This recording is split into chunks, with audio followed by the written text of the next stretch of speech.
Hey, everybody, and welcome to the Dr. Mom Show.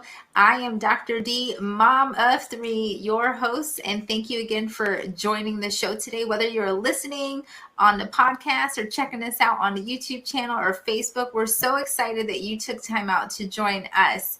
And once again, this year, 2021, which is WON, we are dedicated here at the Dr. Mom Show to make sure that you get your wins for the year, with each episode having some awesome experts here and dropping some gems so you can continue having a great year and essentially just better than 2020. If you have not checked out the previous episodes of Dr. Mom, make sure you check those out so you're not missing out on any of the amazing guests that have had on or any of the topics that I have talked about. And of course, before we get into our show today, just a reminder, the Dr. Mom Show is a medical informational resource. It does not take the place of your physician or your child's physician. So please make sure you seek all your treatment, medical advice, and diagnoses from your physician or your family's physician. So, of course, today I am super excited for multiple reasons, like I usually am on every episode, for two reasons. One, because of the guest I have on today, who I had the pleasure of meeting because I was a guest on a show that he co-hosts, but then also he has become a friend, which has been amazing. But we also have a big announcement at the end of the show that we will be sharing. So make sure that you stay until the end of the show. And also don't forget to share the video, share the podcast so everybody can get in on this big episode, which will be awesome. So today I'm so excited to have on my amazing friend, and hopefully I'm going to beg him to be like a mentor. He already is, because I asked him so many questions. So we're just going to pull that into Steve Donofrio. Woo! Welcome, Steve. Thank you, Dr. D. Dr. Mom, it's so cool to be here. I can't wait for the announcement. Can we do it now? No. He's trying to jump the gun here. I know. It's so excited. He seems like so excited he wants to do it now. I don't know if he's going to make it through the show. We got to pray that Steve makes it through the show. I'm going to make it. Oh, discipline. You got this, Steve. You got this. I have faith in you. Well, before we start talking about empowering moms, and again, this month, the month of March, we are focusing on moms because March is Women's History Month. So every day should be Women's Day, Men's Day, Children's Day, everybody's day. But of course, we have all these months where we increase awareness for certain things. And in March, we're just increasing awareness of women. But today we just want to focus on empowering moms, and that's what we always do here on the Dr. Mom Show, but solely focusing on building safe, happy, and healthy families. And you'll know why Steve is such an amazing person to speak on this topic, because Steve is a former non-commissioned officer in the U.S. Army who served in Iraq and Kuwait. He is the co-author of a book called The Mama Manual. It's a book for moms on personal and family safety and security. He was also a regular contributing author for Japan's leading security industry journal, Security Research Magazine. He has been helping keep kids safe, and this is so important because without kids, we don't get adults, right? With keeping kids safe from criminals and bullies, which is a huge problem around the world, and is the co-creator of the Raising Safe-Minded Kids program. He's also an international speaker, and most recently was elected to be a female empowerment ambassador right here, ladies and gentlemen. Again, Steve. Woo! Wow, what a cool introduction. I feel special. Thank you. I know, aren't you so cool? He's so cool. He's definitely, he's so laid back. That's a word that usually doesn't connect with me, is laid back, but I'm going to take it. And now what we have to do is make sure my family sees the word Steve is laid back, and to share it. Like, I'm all that in a bag of chips, and that was a piece of cake. Yes, that's easy. Yes, I am. And I think you mentioned at the end, and one of the things I'm really excited about is in Ireland, there's a group called the Think Network, and they're all about connecting people, positive environments, helping people live the best life possible. And they have an entire program dedicated to building an equitable world, a more empowered world for women and girls. And I love that. they do so many amazing things. They want to advocate, they want to celebrate, they want to empower, they want to give opportunity. And recently, they've actually asked me if I would come on their team as a female empowerment ambassador. And Da, da, da, da. That's my like royalty superhero music right there. thank you. But it's just an honor to join an amazing team of women and a few men on that group. And so it's pretty honored. I'm really honored to be part of that. As you mentioned, we met via the Creative Society, uniting the world to build a better place. So I am so honored to be here, and I can't wait to get into our topic. Yes, indeed. Well, I'm sure the audience who are listening and watching, and even myself, I have to ask, how did you become a female empowerment ambassador? Because I know when people think of like women empowerment and things like that, we always think of female speakers. So how did you as a male get picked? And for those of you who can't see him, Caucasian male get picked. It's for female empowerment. Yeah. Thanks for bringing it up. Yeah, so it's like, man, of all the guys, you pick the white guy to be a female. The one guy you shouldn't pick these days is the old white guy, and here he is. But really, what happened was this: is that for that specific group. Now, I've been working with, as you mentioned, I do have a co-author of a book called The Mama Manual. I've been working in the protection area and helping moms and doing a lot of women's self-protection courses, empowerment courses for over 25 years. I've been in the space simply because I believe in creating an equal society. I just happen to think that when we put more women in power, we have a better world. And that's just the reality. And research plays it out. And so a bunch of women in a room telling each other they should be empowered, it's people preaching to the choir. We have to get men, more importantly, young boys, to understand women in leadership. And so we have to have more men advocates. I did an interview on the Think Network, and we talked about the rule of harmony and the Creative Society. And they posted something on LinkedIn about women empowerment. I said, this is so cool. You guys are great. And then they wrote back and said, great, you want to be an empowerment ambassador? You're the guy. And that was, that's how it happened. Well, I love that. And, it's so true. You speaking about even with female empowerment, and just so you guys know, like I'm all about female empowerment as a female, and more so even as a minority female. But it is so true that if guys aren't on board, because no matter how far we've made it, there's still more males, CEOs, who are like on top there, who make big decisions. And not that anything's wrong with that, because again, I'm not a feminist, but I'm still a firm believer that women should be in positions, no matter what kind of position it is. But I also feel that as women, we need to be qualified for that position. I'm not really into like, make sure that, yes, you want a mix of everybody, but I think at the same time, it shouldn't just because it shouldn't be so you can say, oh, we have this mix of people. You want well-qualified people. So I think it's also a challenge to us women out there to make sure that you're well-read, that you're educated, that you're getting the coaching and the mentoring that you need so those doors can open, but that you could also be like, hey, check out all that I've done, so when people look at you, it's not that, oh, because you're a female, we have to have equal opportunity here. No, you can say, I did A, B, C, D, and Z. So I love that. I love that.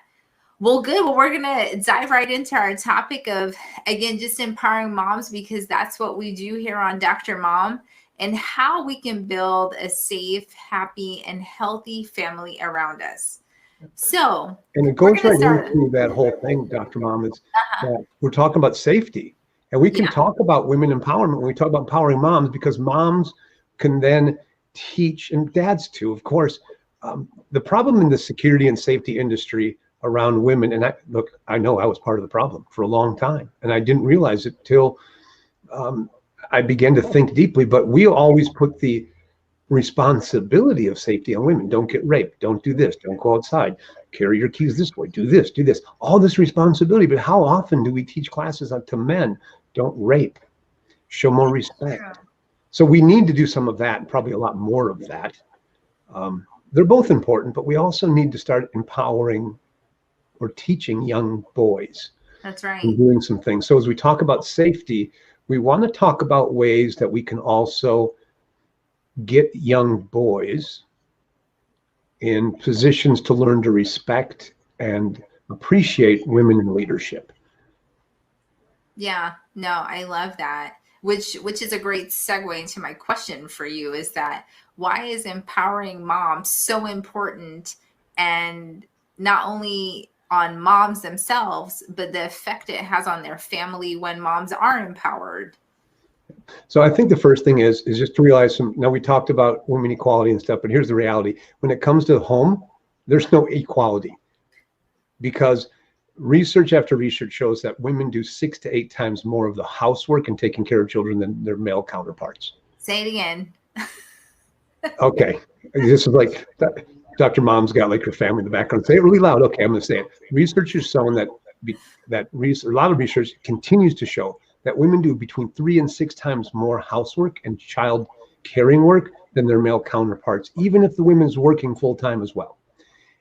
For some reason, we men, and again, I'll take some hit for this, talk about women equality until we get home. We're like, yeah, I ain't doing nothing.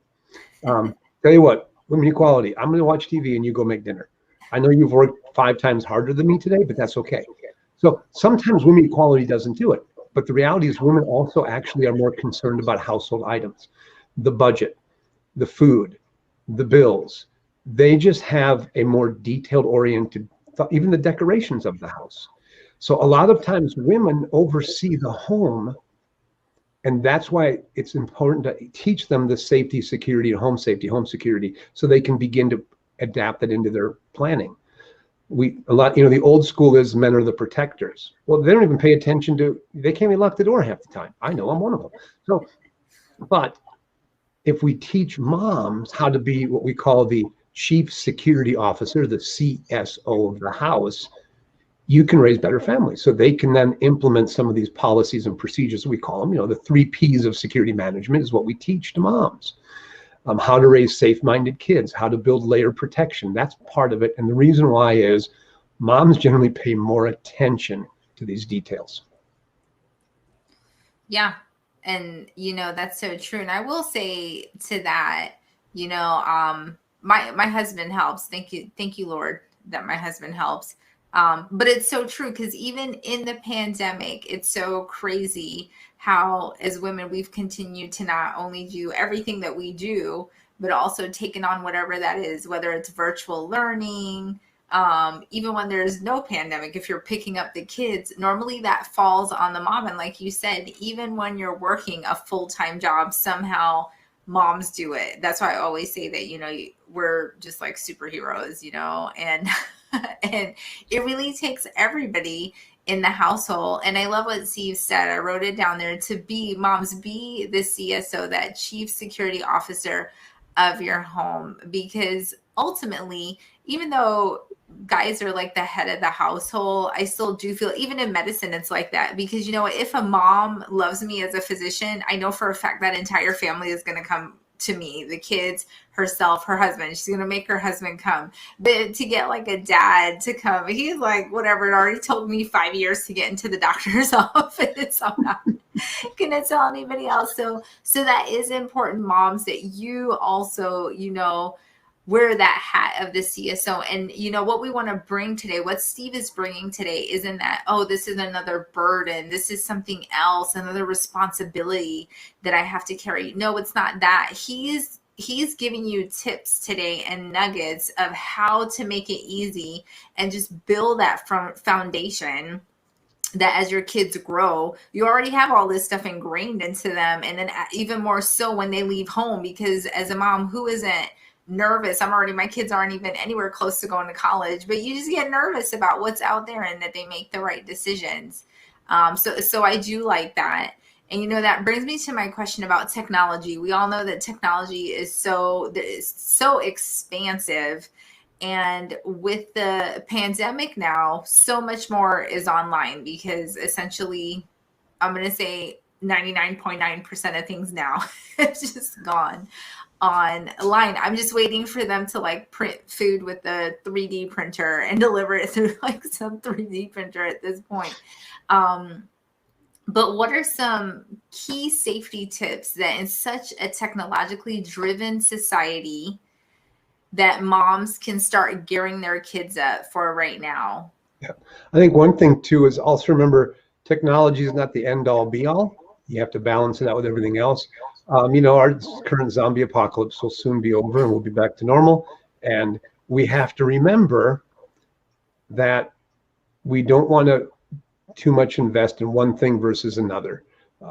You can find safety apps, you can find things, but the most important thing is the relationships you have with your kids and the open communication about what they're doing online, knowing and trusting them, but also having the freedom. Yeah, there you can get some good spyware for your kids and know what the hell they're doing, and you can do all that crazy stuff and know exactly what's happening. But good communication and open and honest conversations is the best place to start. And then after that, just make sure if you're getting apps, if you're using technology, follow the settings. Get and check your privacy settings. Make sure your security settings are done. Most of the time, it's not the software, it's the problem. It's the user not knowing how to use it correctly. So take the time and really know your stuff. But communicate with your kids. Find out what they're doing, what they're up to. And people, if you've listened to this show before, people know that I always harp on communication. And even now, with everything that's happening, a lot of kids are more isolated. And I always speak on, that phase of adolescence, that adolescents are usually already a little bit more withdrawn and isolated because they're trying to figure out who they are in this world, where they fit in.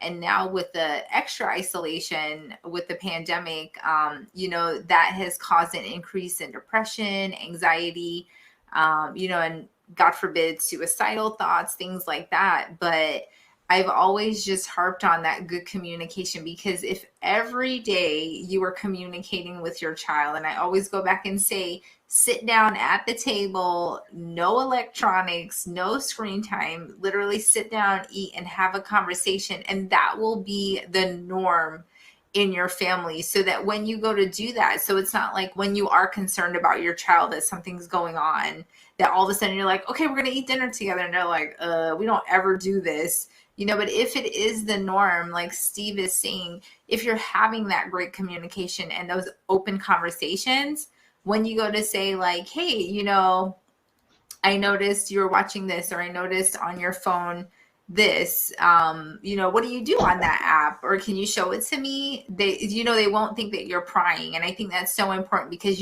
once kids think you're prying, it's like lockdown central. Yeah.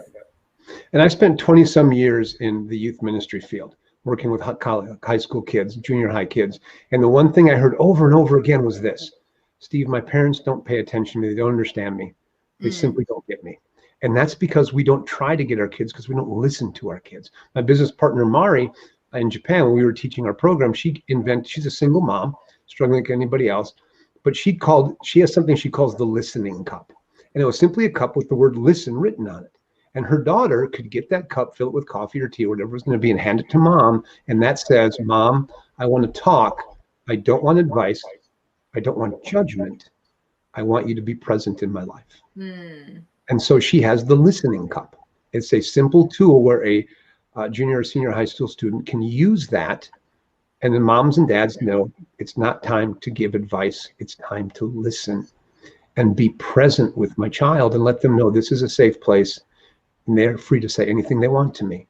I'm not going to judge them. I'm not going to give them advice unless they ask for it. I'm going to listen and try my best to understand them. And that's so important. There was a story of a young girl in Japan, and the story went like this. And here's why listening and communication is so important, Dr. Mom, is because this young girl met somebody online. We'll talk about technology. See, if you don't listen to your kids, there's somebody out there who will. And sometimes they're a predator. Now, this young woman met somebody much older than her online, and they got into a chat room and started talking. Well, they decided to get a meet, so they met.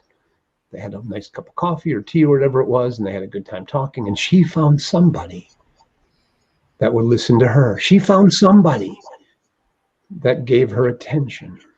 And they met again. And the third time would be the last time they met, because the third time was the time that he raped and killed her. Oh, no. You see, it was just about having someone there for you.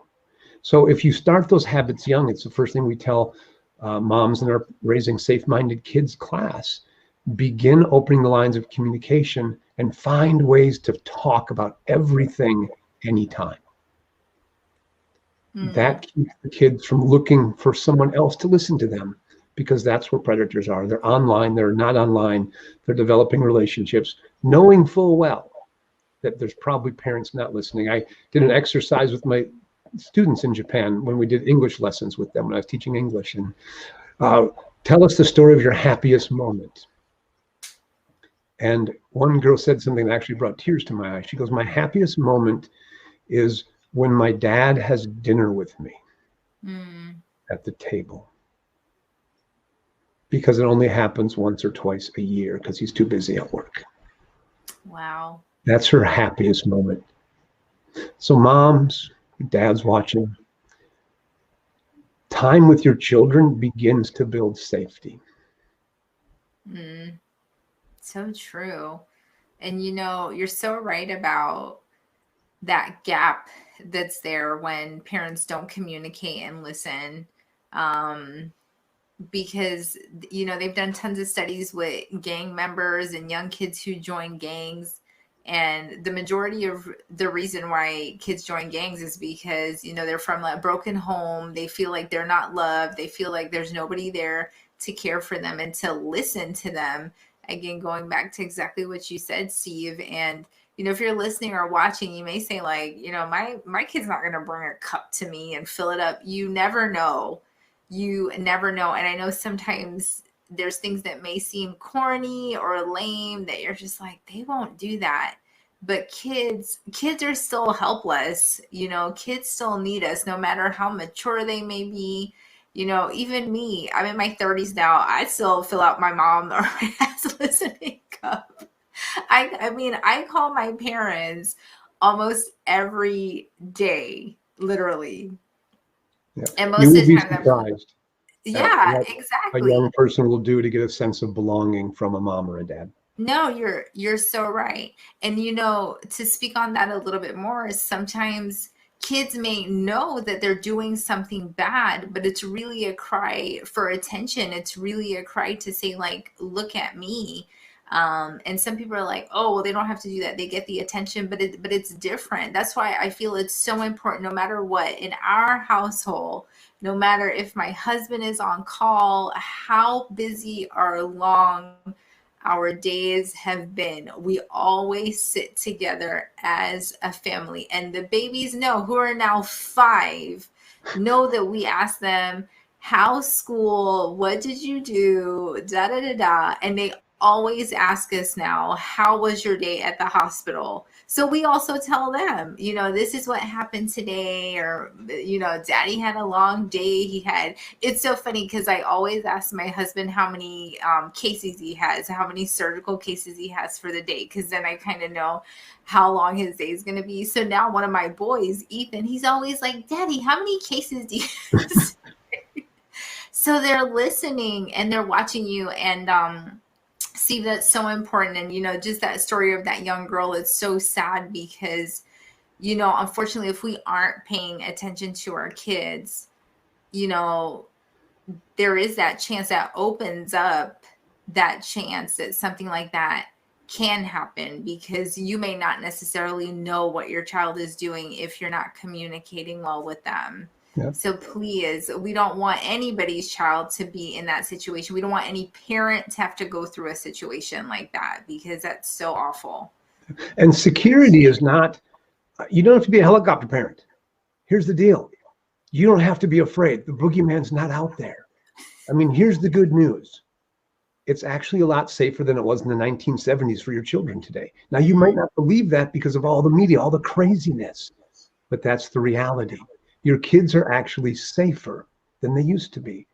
So stop believing the stories you see about white vans at Target child napping people. By the way, it's not a true story. I checked. It didn't happen. But we circulate this stuff and we build up these fears in one another, and social media doesn't help us. You have to understand a couple of accurate thinking is, yes, there are real dangers, and yes, they're out there, but no, they're not everywhere, and they're not lurking. And your kids are a lot more resilient if you allow them and teach them self-confidence. So when we talk about raising safe-minded kids, we're talking about building layers of protection around your children. That's kind of the CSO philosophy, is how do I build layers of protection? And number one layer is building confidence and self-esteem and accurate thinking capabilities. Kids who can critically think for themselves, giving them the freedom to go do stuff. Do you let your kids go do something alone? We're actually hurting them if you don't. It doesn't mean you should send them all by themselves for the next 6 days and never come home. But no, give them opportunities to do something alone. Let them build that confidence. We'll be surprised at how many Americans or how other countries look at America as like weird. Japanese first and second graders take trains for 2 hours to school. They'll just say, see you, Mom, I'm leaving. They'll walk out the door, jump on the train, and off they go. And because they trust their kids. But we don't. We've raised, and the problem with that is stranger danger. Stop teaching stranger danger. I wish I had enough time to get into all of that. But we have to look more accurately at what we're doing with our safety. It's not as hard as you think. It's actually, you just have to be a little bit, criminals are looking for opportunity. Mm-hmm. All you have to do is be a little bit better than the person next to you. That's all you have to do. No, have the courage, but it doesn't mean you have to run out there and wrap your kid in bubble wrap. But it does mean you have to do something and be proactive in helping your child. That's right. But it begins with this, right? You know this. The old, like when you get in an airplane, what do? If the oxygen mask falls from the sky, put your oxygen mask on first. So moms and dads, before you run around telling your kids what to do, are you okay? Have you taken care of your well-being? Are you healthy? Are you fit? Do you understand the principles of protection?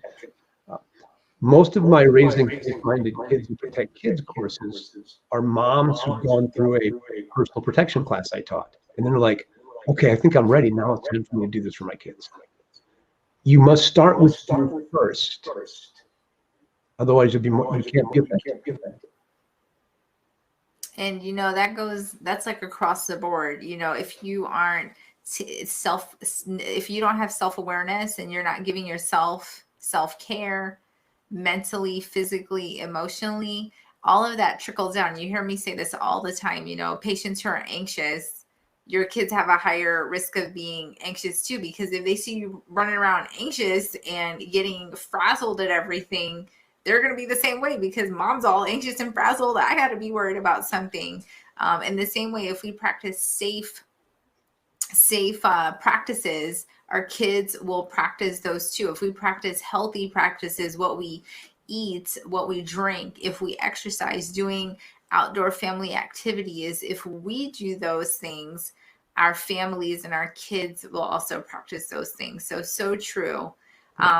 So that brings me to, what kind of tips can you give to our parents who, let's say, coming this summer, their kids may be leaving for college, or maybe going to a summer camp, that it's like their first summer camp, or just doing something different, maybe going out of the country, doing an exchange program. What kind of things can parents do or teach their kids before they leave that nest? I would say start now. Start the conversation about safety and security now. And start with yourself. If you've never taken a self-protection course, take one. If you've never read a security book, read one. Look things up. Begin to have the conversation about different topics. More importantly, build in self-confidence and the ability to critically think. Most security and safety is common sense. It's having the common sense to do it without scaring your kids and yourself. So begin true. that. So true. And I love that you said start now, because, it's never too late to start. It's never too late to start healthy habits. It's never too late to start safe habits. And just like Steve said, if we practice it as parents, it'll be so much more easier for our kids to practice it, because sometimes you don't even have to tell your child something, but if they see it, if they're stuck in a situation, they'll say, "Oh, I've seen mom or dad do this. I'm going to do this." So I think that's so important to give your kids those tools and equip them. And I love the fact that you encourage to take a safety course, because again, moms and dads, if we're equipped, our kids will be equipped, because we are. And again, who do they learn from the most? Us, their parents. They're looking at you. Don't And forget be that. careful. I'm not talking about going out and buying a weapon or taking some conceal and carry course or running out and becoming a black belt. They're all pieces of a security plan. An overall security protection plan is holistic in nature. A security plan should be 80 to 95% proactive about what threats and risks exist. Who are the criminals that are out there? What types are they? How do they operate? Then putting in countermeasures that go along with that. And so when you look for self-protection, not necessarily self-defense, because there's a difference. Self-protection is proactive in nature. It's about thinking ahead. Self-defense is, oh, someone did this to me, I'll react. And it's reactive in nature. They both have a place, but make sure you're doing both. I would lean on the more self-protective piece. For example, what if I said, go out and do yoga or exercise for self-protection? You'd be like, dude, Steve, what are you talking about? Well, here's what I'm talking about. There was some research done about people who attacked people. They were simply victims of robberies, carjackings, attacks. So they interviewed all the bad guys. And they said, how do you choose a victim? And here was the answer. Someone with their head down. Someone with their head. You ever seen this before? Watch this. We're walking, or we're doing this all day long. Yeah. So what happens? Well, Dr. Mom tells what happens. These muscles tighten up. Your head gets pulled forward. Your neck goes down. Your posture's terrible. So you actually walk like this, which means you can't see. Take a yoga class. Sit up, drop your shoulders back, get good posture. You've just taken away the number one reason these people are attacked, by simply putting your phone in your pocket and keeping your head up. Teach your kids to keep their head up. They don't have to walk down, look at their shoes. Say, look, you got new shoes yesterday, you're fine, stop looking at them. Get your head up. It's one of our first rules in our protection program is we have 10 rules. And one of them is keep your head up. I would be very proud of it, because we were teaching social distancing for kids back in like 2008. One of our original rules way back in 2003 or 4 was 6 to 7 feet away from any adult you're talking to. So I'm very proud of us, because our Protect Kids class is way ahead of the pandemic. I love that. I love that. And one thing Steve had mentioned about, teaching your kids about stranger danger, and part of being proactive is that, nowadays it doesn't even have to be a stranger. It could be somebody that your child knows. And that's why I think it's even more important that if your child has that knowledge, that they know of like what's right or wrong, or just to be on like high alert, that if something happens, that it's a red flag, that they know, like mom said, this is a red flag. So for example, every time I do my exams on my kids, once they're like a little older, like school age kids, and I do my exam, I always make sure to tell them, when a doctor examines you, it's okay I always ask the parents who takes care of them, who babysits. So that I'm like, okay, it's okay, grandma, mom, dad, the doctor. But I even say, when the doctor looks at you, mom or dad need to be in the room with the doctor. And then I say, if anybody does anything or touches you in a way that, mom or dad said they can't, I usually tell them that's the only time you can kick somebody. And then tell them that you have to tell mom or dad. And, those are simple things. It's so crazy how many parents have commented and just said, thank you for saying that, because I don't think we necessarily think about those things, because as human beings, I feel like overall we at least want to believe that the majority of people are good, and a lot of times we think to ourselves, oh, that'll never happen to us, that'll never happen to my child, it won't happen to me.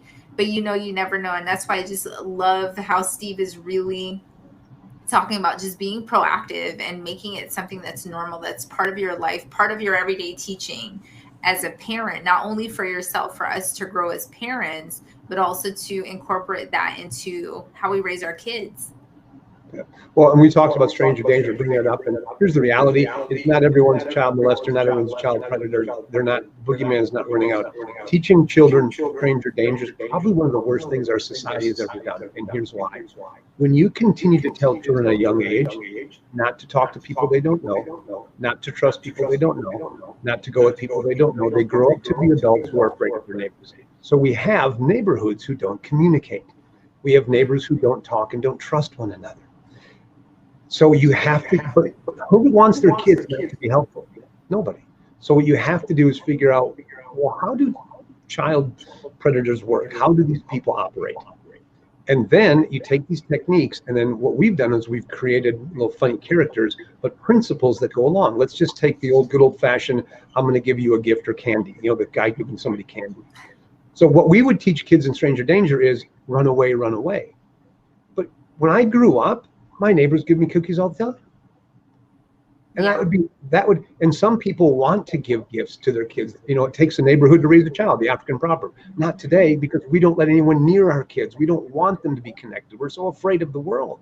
Don't be. Here's how you deal with the giver. We call it the giver. That's the character's name we came up with. So the giver says, let me give you some candy to build a relationship, or let me give you a gift. Here's the answer. Thank you. Let me ask my mom or dad, and if they say yes, I'd be happy to take it. The end. Now mom and dad know about it, and they can make a decision. Maybe it was just somebody who's being nice. Or the person who says, hey, I lost my dog, they're in the bushes, or my keys are stuck in my car, and your hand's the only hand that fits. Well, do we run away? No. Because why? We want our kids to grow up to be community people who help and serve others. I need help. The answer is, okay, I'll help you. Wait here, let me go get somebody. So we teach the children to go find a trusted adult to tell the story to. Why? We don't say don't help. We say here's how you help. Because we want them growing up with the idea of helping community members is good. Helping strangers is great. From a biblical perspective, if for those who are Christians watching and those who are not, who might want to know, there is nowhere in the Bible that it says don't help the stranger. In fact, the Bible is full of stories of helping strangers is a good thing. But and when we get older, we're like, well, nobody helps each other. Well, duh, of course not. We've told everybody not to since they were 2 years old. So what we want to do is find a better way to do that. We want to find ways to, one, be safe, but two, be actively involved in community. Because why do we have so much disharmony and polarization? We don't talk to one another. We're afraid of people who look different than us, and so are our kids, because keep telling people don't talk to strangers. We have to switch the entire dynamic. It's not about not talking to them. It's about knowing when danger's there and having the confidence and the accurate thinking to make a decision like, hey, yeah, I'll help you. Be right back. Stay here. Guess what? If they really needed help, they got help. The kid's a hero. And if they were bad guys, adults have been aware of what's going on. When you come back, there won't be anybody there. But now people are aware that there could have been a bad guy here. So just saying run away from them, no, that's a bad plan. There's a better way to do it. And that's what the whole program's about. That's what raising safe-minded kids is about. It's the mind. It's not about physical technique. Now, I know we talked just in passing. I had mentioned that in Japan, you had co-authored a book called Mama Manual. I did. So tell us a little bit about that. Yeah, and I love that cover. Don't you just love that cover? It's so cute, because that's really what mamas do. They're just holding the world. Yeah. Well, the Mama Manual, it actually it's a holistic approach, and it actually begins with personal self-protection for women, coming out of our self-protection course, talking about Maslow's hierarchy of needs, how we have to develop that. And then it goes into basically home security and safety, taking all of the professional security management principles and putting them into home terms. The 3 Ps of security and all the cool stuff. And so that's what the book was really about. It was about all of the security and safety principles, fitness principles, health and wellness principles, and putting it in a easy to understand manual for moms to read. And not just read, but then apply. There's 100 tips in the back of the book, just really practical. Do A, B, and C if you're going to travel, if you're going to do this. So that was what the Mom's Manual was all about when it was first written. But I heard a rumor that you were thinking of writing a book for upcoming months. Is that true? Yes. And what was the name of your book? Dun, dun, drum roll, please. What was the name of your book? Mama Manual. Ours is Mommy Manual. And we're so excited. Because why are we excited? Because I'm going to let Steve do it. I'm so excited. So here's the deal. Dr. D and I were chatting, and she goes, yeah, I'm thinking of writing this book called The Mommy Manual. And I'm like, dude, The Mommy Manual? Wait, I have a book called Mom's Manual. What if we put them together? That's right. What if I added a little content? So what we've done, and here's the big announcement, is we are putting together our ebook. We'll finish the other one later, but we're going to do a really ebook. It's a manual. It's the real mommy manual, because we're going to go a lot deeper in, because she's a real doctor. Not like one of those like doctors, honorary doctors, where they hand you like a hat and say, here, you're a doctor. She actually went to medical school and everything. It's MD doctor. It's kind of cool. She knows stuff. So the health part's going to be really high level. The science is going to be really cool, but it's a manual, not a book. What's the difference? Manuals are about operating things. You have a car manual, have this manual. Manuals about how to get things done. It's something you can go back to over and over to get better. So we're going to combine the cool wellness and health of Dr. Mom with our professional security and safety and the stuff from the old Mama Manual, the original version in Japan. We're going to put it all together in a US English version for moms.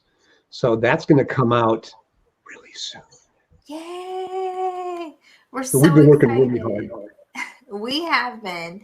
And make sure, so if you've been listening, if you know any parent, whether a mom, dad, grandma, this is also applicable, auntie, a cousin, this is going, like Steve said, we really want to, we've been putting the work in, and we really want to make it something that is applicable, not just, I love it that when we write, Steve always says, this isn't a blog.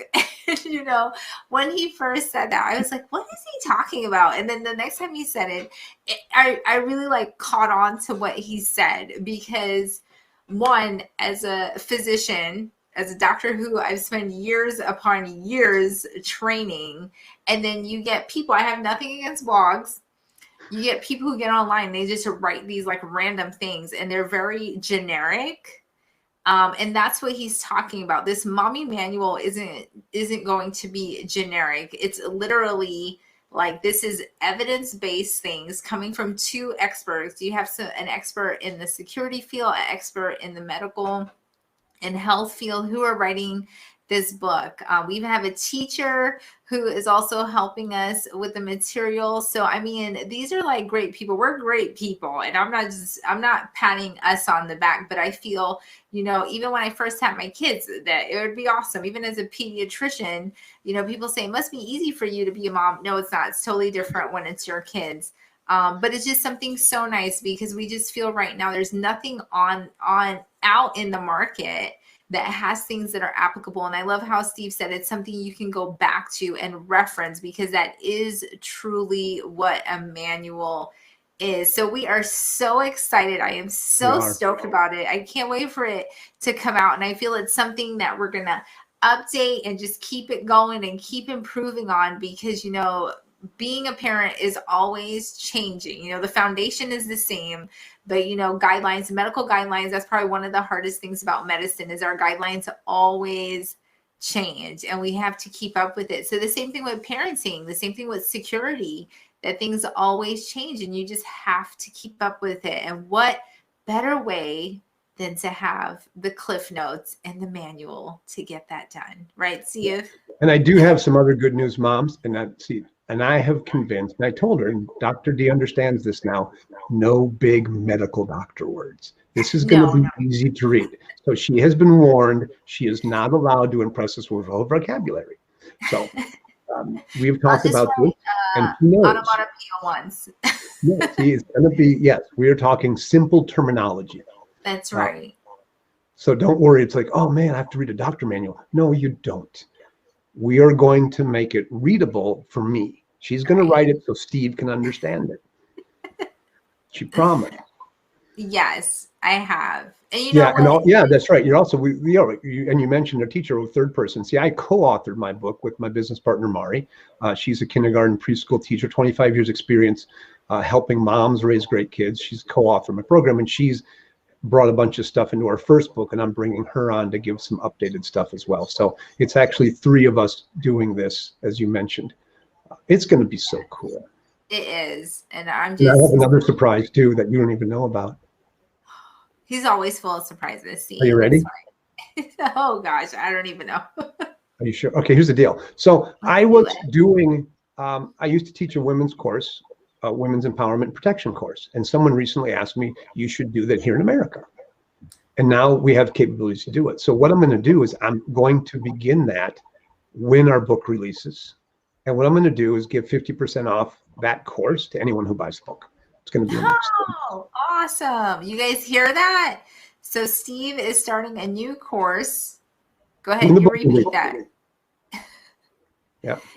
And you can get 50% off once you buy the book, when the book's out. So I love that. So this is awesome. Look at all these like goodies that you can be getting. We just dropped some awesomeness on you. So I'm so excited. I know, Steve, thank you so much. Thank you for sharing with the audience. And I've just learned so much speaking with you of how we can continue or start building a safe, happy, and healthy family around us.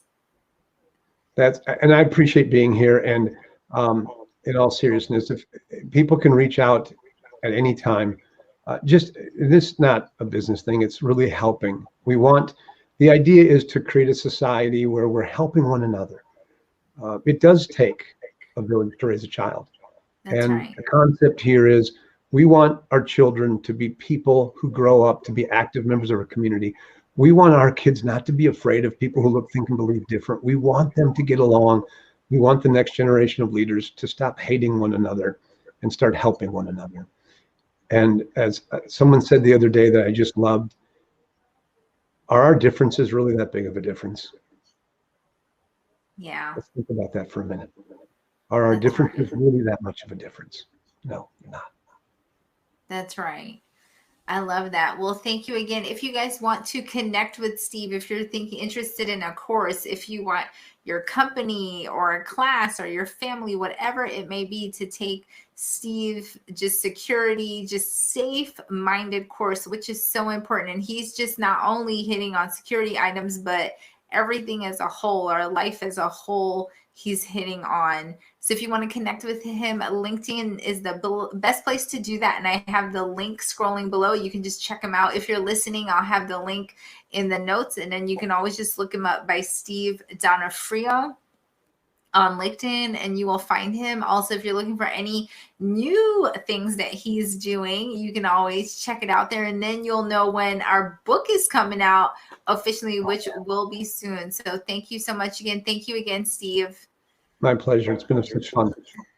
And thank you, everybody who's listening or watching. Don't forget, you can follow the Dr. Mom Show on Instagram at drmom_show or Facebook at the Dr. Mom Show. And of course, don't forget to subscribe to the YouTube channel, the Dr. Mom Show, and check me out on my website, drdeleenmushalak.com, for some freebies. We have some immunity health guides up there. And then most recently, I'm also working on just some mental health with the pandemic. You know, a lot of people's mental health has been affected. So I have some things in the work to help you with that. And of course, don't forget that life is precious and priceless. You are amazing, and you can do anything you put your mind to because you are a superhero. Just have faith over fear. And as Dr. Mom always says, don't forget to wash your hands, kiss your kids, love your families, and say your prayers good night. Have a great day, everybody. Love you guys. Bye. Bye-bye.